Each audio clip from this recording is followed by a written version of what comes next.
अस्सलामुअलैकुम everyone, this is Hamad Mustafa Chaudhry और मेरे साथ हैं डॉक्टर मारिया इनाम और आप देख रहे हैं दी गार्जियन स्क्रोल।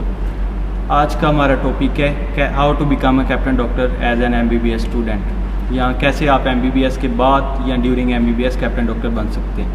और जो आज के हमारे गेस्ट हैं वो हैं captain doctor Ghulam Mustafa and हम उनसे कुछ क्यूरीज पूछेंगे जो हमारे हमने कलेक्ट किए हैं स्टूडेंट से और वो उनके आंसर्स देंगे।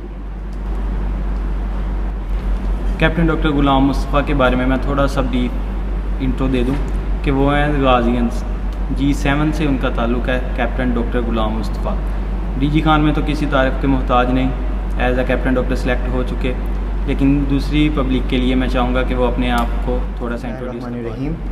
अस्सलाम वालेकुम everyone, my self mister Ghulam Mustafa. I am a student of final year MBBS in DG Khan Medical College.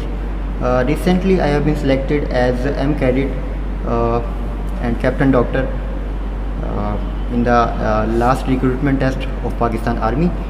तो आज मैं यहाँ पर हूँ, इसका मकसद ये है कि हमारे जो जूनियर्स हैं, basically first year, second year और थर्ड ईयर स्पेशली, क्योंकि उन्हें कोई आर्मी का इंट्रोडक्टरी लेक्चर नहीं मिला अभी तक, तो उन्हें जो उनकी क्यूरीज़ हैं, उनके जो सवालात हैं, उनको जवाब मिल सकें। तो नाज़रीन, अब हम आगाज़ करते हैं अपने सवालात का जो कि हमें भेजे हैं पब्लिक की जानिब से क्वेरीज आई थी कैप्टन डॉक्टर के बारे में। तो मैं चाहूँगा कि डॉक्टर मारिया इनाम स्टार्ट करें इन क्वेश्चंस को, और ताकि हम अपने गेस्ट से उनका जवाब हासिल कर सकें।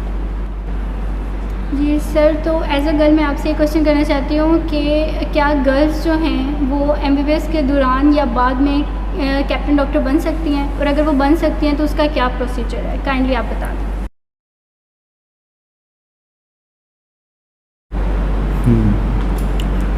मारिया, इस सवाल का जवाब देने से पहले मैं एक बात करना चाहूँगा, एक मैसेज देना चाहूँगा बेसिकली, कि मैं ये जो सारी चीज़ें कर रहे हैं, हम जो सारी प्रोसीडिंग्स का मकसद है वो ये है, प्योरली ये मकसद है कि हम अपने जूनियर्स को गाइड कर सकें, जो कि अमूमन ऐसा होता है कि हम लैक ऑफ गाइडेंस की वजह से हम इतनी इम्पोर्टेंट चीज़ को जो है वो छोड़ देते होते हैं। तो आपके सवाल की तरफ आता हूँ कि क्या गर्ल्स ज्वाइन कर सकती हैं? तो जी बिल्कुल कर सकती हैं गर्ल्स ज्वाइन, लेकिन ड्यूरिंग MBBS गर्ल्स नहीं कर सकती ज्वाइन।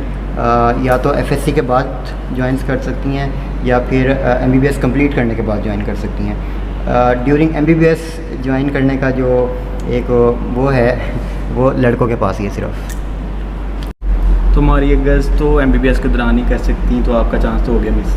मैं क्वेश्चन करना चाहता हूँ सर GM से कि MBBS के किस ईयर में हम ज्वाइन कर सकते हैं, और अगर हम ज्वाइन कर सकते हैं, एज अ बॉय मैं ज्वाइन करना चाहता हूँ, मेरा शौक है कैप्टन डॉक्टर बनने का, तो किस ईयर में मैं जो अप्लाई करूँगा और क्या प्रोसीजर है उसका, कैसे मैं अप्लाई कर सकता हूँ और कैसे मैं कैप्टन डॉक्टर बन सकता हूँ? काइंडली इस पर थोड़ा सा फोकस कर दें। Thank you.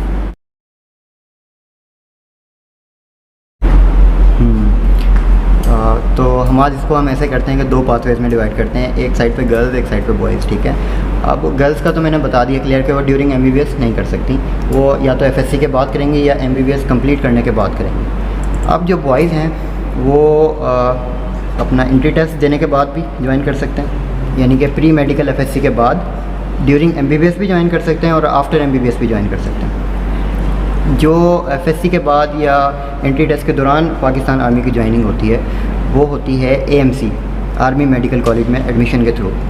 उसके लिए हमारे पास सिलेक्शन प्रोसीजर है, उसमें हम नहीं जाएंगे क्योंकि वो हमारा कंसर्न फ़िलहाल नहीं है, ठीक है। हमारा कंसर्न है ड्यूरिंग MBBS कैसे ज्वाइन करनी है। तो वो ड्यूरिंग MBBS हम ऐसे ज्वाइन कर सकते हैं कि जब 4th ईयर या फाइनल ईयर स्टार्ट होती है किसी भी स्टूडेंट की, मेडिकल स्टूडेंट की, तो एडवर्टाइजमेंट आती है हर साल पाकिस्तान आर्मी ज्वाइन करने के लिए एज M कैडेट। तो 4th ईयर में और फाइनल ईयर में ज्वाइन कर सकते हैं। टोटल सिलेक्शन प्रोसीजर से गुजरना पड़ता है। तो ये चीज़ें हैं हमारे लिए। जी, तो आपने हमें MBBS और प्री मेडिकल स्टूडेंट्स के बारे में तो बता दिया है, लेकिन जो बच्चे प्री इंजीनियरिंग करते हैं कैसे अप्लाई कर सकते हैं? और अभी आपने पहले बताया है कि जो गर्ल्स हैं वो भी MBBS के बाद अप्लाई कर सकती हैं, तो उसका क्या प्रोसीजर है, आप वो भी बता दें।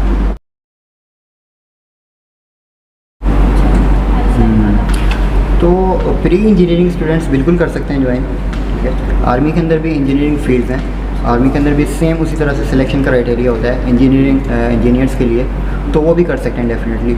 लेकिन चूँकि मैं इंजीनियर नहीं हूँ तो मैं कुछ प्रोसेस उनका नहीं बता सकता कि क्या रैंक होता है उनका, किस प्रोसीजर के ज़रिए हो जाते हैं। तो बहरहाल कर सकते हैं ज्वाइन।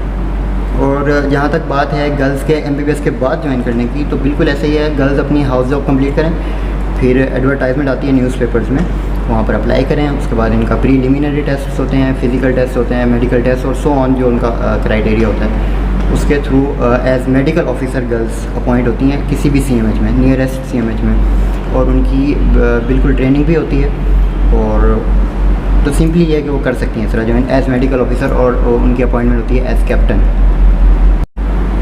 तो GM सर, नेक्स्ट मेरा क्वेश्चन आपसे ये है कि जो आपने अभी टेस्ट बताए हैं फिज़िकल, प्रीलिमिनरी, इसके बारे में थोड़ा सा डिटेल बता दें कि क्या क्या रिक्वायरमेंट्स होती हैं। मतलब फ़िज़िकल है, मेडिकल है, क्या क्या आपने टेस्ट दिया था यहाँ तक आने के लिए, इंटरव्यूज़ वगैरह के बारे में बता दें। कितना टाइम इस पे लग जाता है, कितनी मेहनत करनी पड़ती है टेस्ट को पास करने के लिए, कहीं से एकेडमी ज्वाइन करनी पड़ती है या नहीं, ये सब।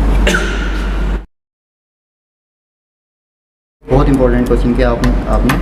तो हमारी जो सिटिंग का जो बेसिक मकसद है वो इस क्वेश्चन का जवाब होगा कि अब देखना ये है कि जैसे ही हम मेडिकल स्टूडेंट 4th ईयर में आता है या फाइनल ईयर का भी स्टूडेंट होगा, तो उसके लिए जैसे ही एडवर्टाइजमेंट आती है, मोस्टली आजकल जो है ना पिछले 2-3 सालों में ये एडवर्टाइजमेंट आ रही है सितंबर में, अक्टूबर में, ठीक है। जैसे ही वो एडवर्टाइजमेंट आएगी, आपने करना ये है 4th ईयर और फाइनल ईयर के मेडिकल स्टूडेंट्स ने अपने डॉक्यूमेंट्स कलेक्ट करने हैं सारे, जो कि उनके एडमिन में होंगे। उन्होंने अपने डॉक्यूमेंट्स कलेक्ट करने हैं और ऑनलाइन रजिस्ट्रेशन करवा देंगे। जैसे ही ऑनलाइन रजिस्ट्रेशन होगी तो तकरीबन 15 से 20 दिन बाद आपकी रोल नंबर स्लिप आ जाती होती है इनिशियल टेस्ट के लिए। इनिशियल टेस्ट एक कंप्यूटर टेस्ट होता है, उसकी डिटेल में हम नहीं जाएंगे, लेकिन मैं ये कहना चाहूँगा कि एक रात की दो रात की तैयारियों से वो क्लियर हो जाता होता है, ठीक है। और उसमें हाई स्कोर गेन करना बहुत ज़रूरी इसलिए होता है क्योंकि उसकी बेस पर मेरिट बन रहा होता है। और सेकेंडली फिर फ़िज़िकल होता है। फ़िज़िकल में हमारे पास रनिंग होती है, पुशअप्स होते हैं, सिटअप्स होते हैं और डिच क्रॉसिंग होती है। तो वो फ़िज़िकल टेस्ट एक दिन में हो जाता होता है। थर्ड होता है initial medical test. Initial medical test तीसरा स्टेप है हमारा।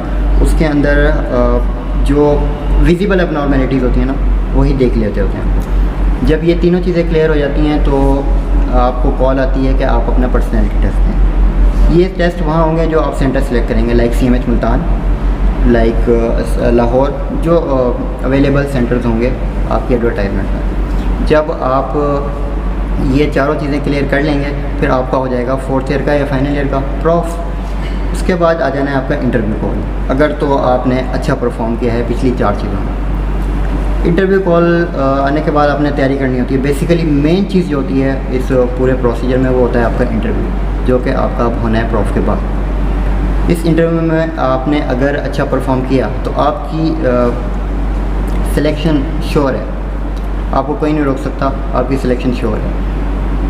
इंटरव्यू क्लियर होने के बाद आपके पास एक लेटर आता है, सिलेक्शन लेटर। उसके अंदर आपको मेडिकल कॉल आती है। मेडिकल कॉल में आपका पूरी बॉडी का थॉरो मेडिकल होता है, जिसमें तकरीबन 15 से 16 सिस्टम्स के टेस्ट होते हैं CMH के अंदर। आई थिंक मैं अपना एक्सपीरियंस शेयर करूं तो मुझे 20 दिन लग गए थे वो मेडिकल क्लियर करने में।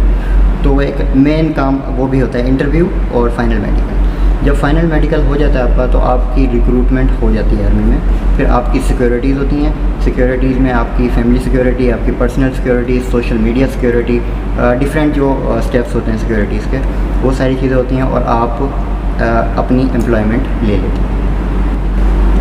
जी सर, आपने अभी कहा है कि मेडिकल टेस्ट होता है इसे ज्वाइन करने के लिए, तो जो बच्चे जिनकी आई साइट वीक होती है वो इसे कैसे क्लियर कर सकते हैं या वो कैसे अप्लाई कर सकते हैं? और आपका एक्सपीरियंस है तो आप ये शेयर करें कि आपने किधर से तैयारी की थी, कैसे बुक्स यूज़ की थी, कोई एकेडमी ज्वाइन करनी पड़ती है या मतलब ये कैसे होता है, आपने कैसे किया था? और इसके अलावा जो है मतलब कि इसे कंप्लीट करने के लिए ये जो पूरा मतलब टेन्योर है, इसे कितना टाइम लगता है करने के लिए? और जो स्टूडेंट्स हैं जो कि ओवरसीज़ हैं, मीन्स के जो बाहर से आए हैं, मतलब वो कैसे अप्लाई कर सकते हैं या फिर वो नहीं कर सकते, ये भी बता। अच्छा, तो पहले तो मैं क्वेश्चन एक्सक्लूड कर देता हूँ ओवरसीज़ वाला, तो वो अप्लाई नहीं कर सकते। It's totally for Pakistani students.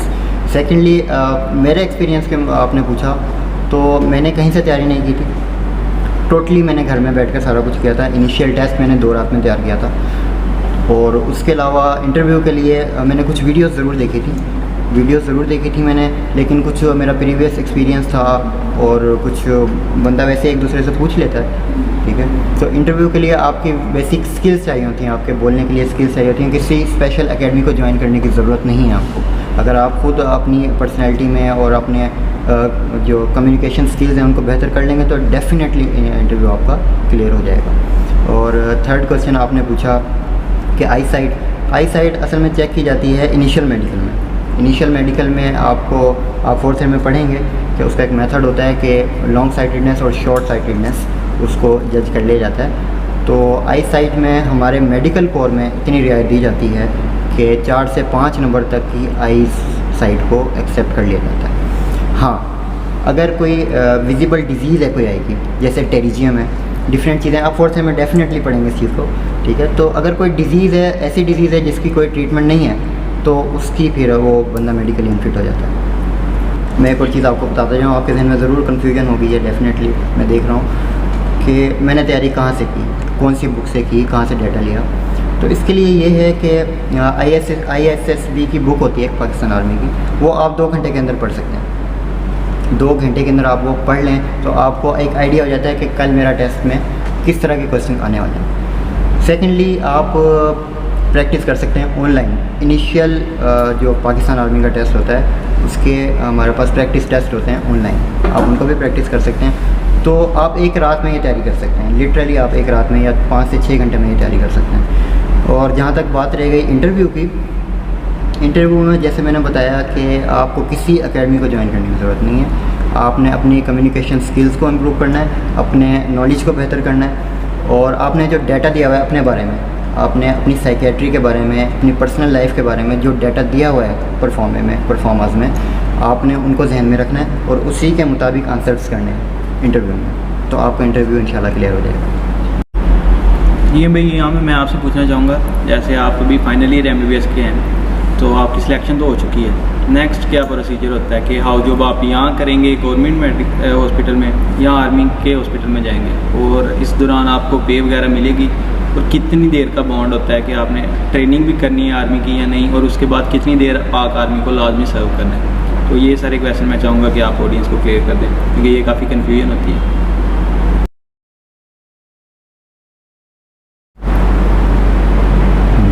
Actually Hamad, you have pointed a very good question here. मैं आपको बताता हूँ कि जब आपकी रिक्रूटमेंट हो जाती है, उसके बाद आपने, अगर आपकी 4th ईयर में रिक्रूटमेंट हुई है तो डेफिनेटली आप फाइनल ईयर अपने ही मेडिकल कॉलेज में करेंगे जहाँ पे आप कर रहे हैं ग्रेजुएशन।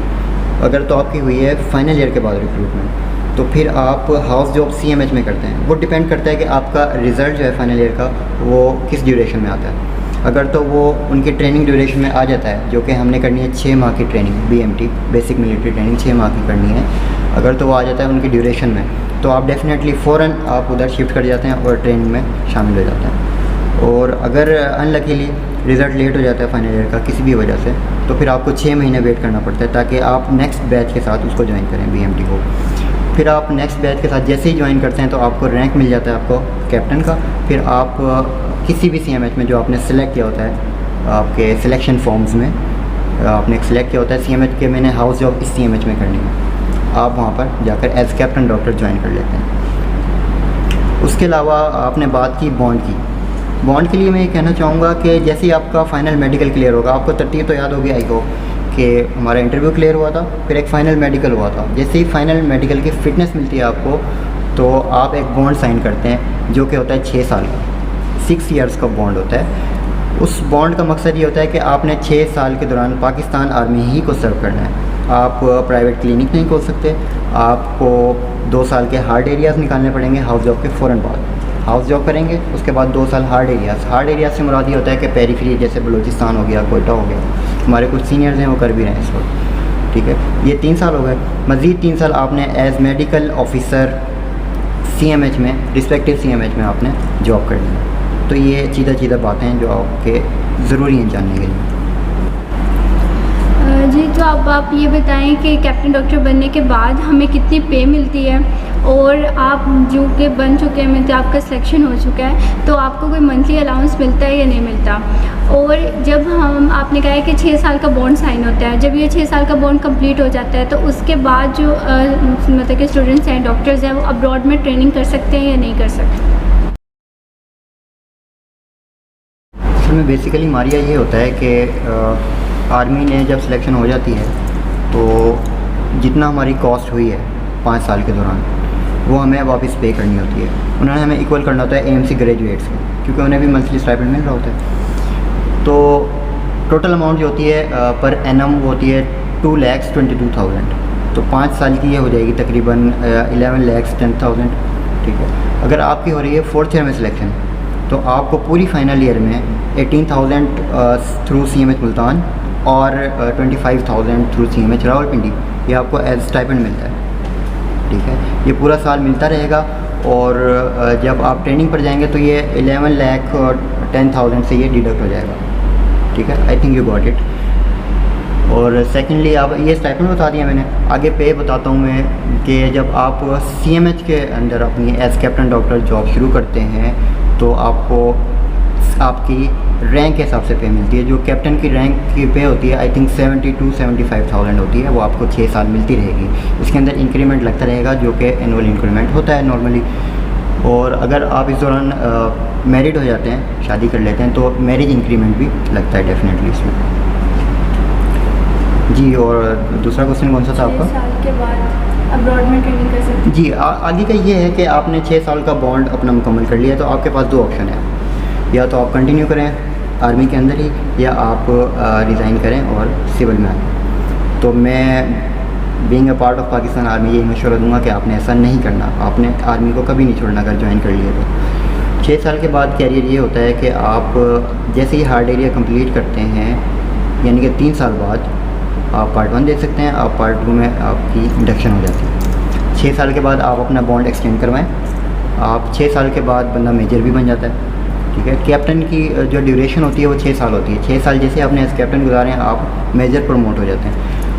जब आप मेजर बन जाएंगे तो आप डेफिनेटली पार्ट 2 कर रहे हैं FCPS का, तो इस दौरान 4 से 5 साल में या जितना भी आपकी मेहनत के ऊपर है कि आप जितना अर्सा लगाते हैं उसमें आप पार्ट 2 कंप्लीट करें। आपकी मज़ीद 6 साल बाद आप लेफ्टिनेंट कर्नल बन जाते हैं। तो ये प्रोसेस चलता रहता है इस तरह से। इन शॉर्ट अगर मैं बताऊं तो 6 साल आप कैप्टन रहेंगे, उसके बाद आप मेजर बन जाएंगे। जी जी भाई, एक तो आपने बताया 12 लाख मिलते हैं, वो स्टीपन मिला के काफ़ी सारे बन जाते हैं। ये तो एक अच्छी खबर है बॉयज़ के लिए कि ज्वाइन करनी चाहिए पाक आर्मी। दूसरा मैं पूछना चाहूँगा, अगर सपोज़ कर लें मेरी वाइफ है, वो भी कैप्टन डॉक्टर बनती है मेरे साथ MBBS के बाद, या मैं कैप्टन डॉक्टर बनता हूँ वो वैसे ही, तो क्या क्या प्रोटोकॉल मिलते हैं कैप्टन डॉक्टर को? कोई घर वगैरह मिलता है या रेजिडेंशियल एरिया, गाड़ियाँ वगैरह? जो आर्मी का प्रोटोकॉल सुनने में तो आता है, आप कंफर्म कर दें अगर होता है तो ये सारा कुछ मैं पूछना चाहूँगा। और इसके अलावा क्या क्या बेनिफिट्स मिलते हैं? जैसे ये रूमर चल रही है कि NLE नहीं देना पड़ता कैप्टन डॉक्टर को, जो कि दूसरे डॉक्टर्स देते हैं। तो अगर तो नहीं देना पड़ता, ये भी एक अच्छी खबर है कि पाक आर्मी ज्वाइन करनी चाहिए। तो मैं चाहूँगा आप इन सारे टॉपिक्स पे थोड़ी सी डिटेल बता दें। जी डेफिनेटली हमारे ऐसा है, फैसिलिटीज़ भी हैं, प्रोटोकॉल्स भी हैं। देखें आप, एक सिविलियन डॉक्टर है, वो एक मेडिकल ऑफिसर है, या फिर वो एक कंसल्टेंट है, और एक आर्मी का कैप्टन है, मेजर है, तो डेफिनेटली दोनों की अथॉरिटीज़ में डिफरेंस है। ठीक है, उनकी अप्रोच में, उनकी अथॉरिटीज़ में डेफिनेटली डिफरेंस है। और आपने घर की बात की, अकोमोडेशन की बात की, तो उसमें ये होता है कि अगर तो आप हो गए मैरिड, लकीली अगर आप हो गए मैरिड तो फिर आपको डेफिनेटली अकोमोडेशन मिलती है, लेकिन वो आपकी पे में से उसकी फिर वो कटता होता है रेंट।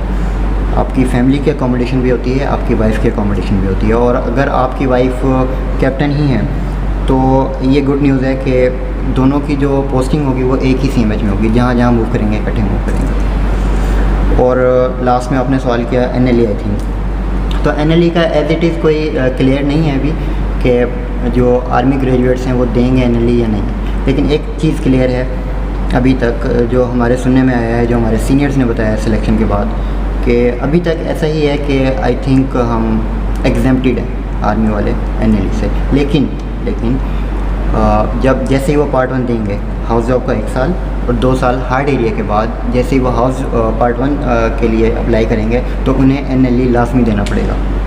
ये चीज़ क्लियर है, देना लाजमी पड़ेगा। तो ये तो सारे आपने बेनिफिट्स बताए हैं, तो आप ये बताएं कि इसके बाद जो FCPS है, जो सिविलियन FCPS करते हैं और जो मेडिकल कैडेट के तौर पे FCPS करते हैं, उन दोनों के दरम्यान में क्या फ़र्क है, किससे ज़्यादा फ़ायदा मिलता है और हर चीज़ के मतलब ड्रॉबैक्स होते हैं, तो इसके कोई ड्रॉबैक्स हैं आर्मी ज्वाइन करने के या फिर सारा कुछ इसके अंदर बेनिफिशियल है? जहाँ तक FCPS की बात है कि लास्ट टाइम भी मैंने दो जगह जिक्र किया है कि पार्ट 1 आप 3 साल के बाद दे सकते हैं, ठीक है। उसके बाद अब सवाल ये करते हैं अक्सर, मेरे कानों में भी ये सवाल पड़े हैं काफ़ी लोगों से कि हम अपनी मर्ज़ी से FCPS कर सकते हैं आर्मी में या नहीं। जी कर सकते हैं, बिल्कुल कर सकते हैं अपनी मर्ज़ी से, लेकिन उसके लिए फिर आपको वेट करना पड़ेगा। फॉर एग्ज़ाम्पल मैं आपको एग्ज़ाम्पल देता हूँ कि मैं डरमा में जाना चाहता हूँ, फ़र्ज़ किया, तो अगर मैंने उधर लिख दिया कि मैं डरमा में जाना चाहता हूँ तो फिर मैं मेरिट के थ्रू आऊँगा वहाँ पर, चाहे मुझे उसके लिए 6 साल लग जाएँ, चाहे मुझे उसके लिए 8 साल लग जाएँ, ठीक है। तो मुझे वेट करना पड़ेगा डेफिनेटली।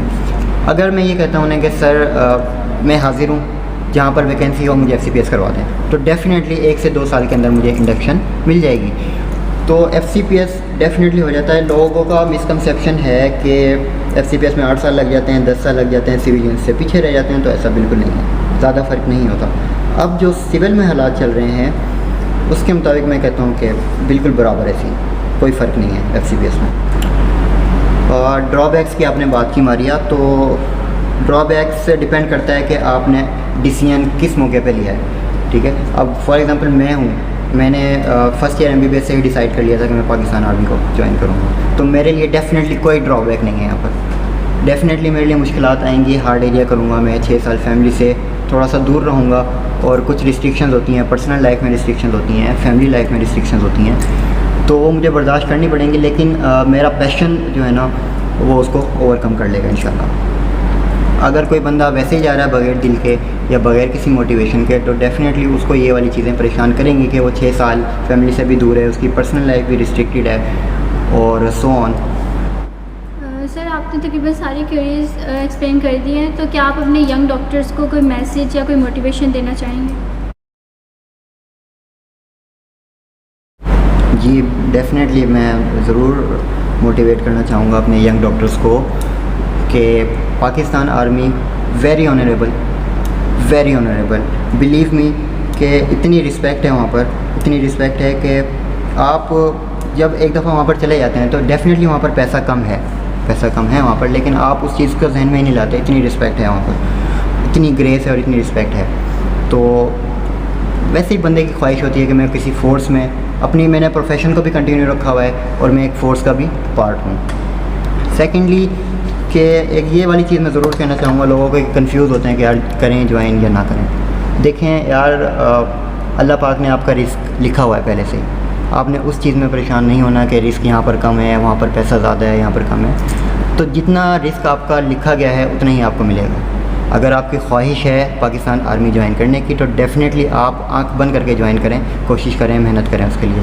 और अगर आप चाहते हैं कि मैं एक फ्री लाइफ गुजारूँ, civilian life comparatively free life है उससे, और अपनी फैमिली को उस साथ साथ लेकर चलना चाहते हैं, रिस्ट्रिक्ट नहीं रहना चाहते, तो आप ना करें ज्वाइन, तो इसमें ऐसी बात नहीं है। मेरी जहाँ तक बात है तो मैं अपने 12वीं क्लास से ही मोटिवेटेड हूँ। उसमें 12वीं क्लास में मैंने AMC का टेस्ट दिया था, वहाँ पर मेरी अनफॉर्चुनेटली सिलेक्शन नहीं हुई, लेकिन मैंने हिम्मत नहीं हारी। मैंने तभी डिसाइड कर लिया था कि मेरी 4th ईयर MBBS आएगी, मैं अप्लाई करूँगा, इंशाल्लाह सिलेक्शन लूँगा।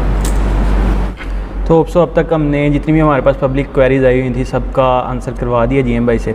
तो पहले तो मैं शुक्रिया अदा करना चाहूँगा कि उन्होंने अपनी बिजी रूटीन में से टाइम निकाला और हमारे क्वेश्चन के आंसर दिए। अगर आप लोगों को ये क्वेश्चन पसंद आए हैं, ये हेल्पफुल थे, तो काइंडली इस वीडियो को लाइक करें और शेयर करें ताकि ज़्यादा से ज़्यादा लोग इससे बेनिफिट हासिल कर सकें। और GM भाई से अगर मज़ीद आप लोग कुछ क्वेश्चन करना चाहें तो उनका कॉन्टैक्ट नीचे वीडियो की डिस्क्रिप्शन में मौजूद होगा। जो आप में से क्वेश्चन हो, क्वेरीज़ हों या कुछ भी जानना चाहें इस बारे में, वो उनसे फ्रीली कॉन्टैक्ट कर सकते हैं। और एक बार फिर हम थैंक यू अदा करना चाहेंगे कैप्टन डॉक्टर GM का, यहाँ आप आए। Thank you.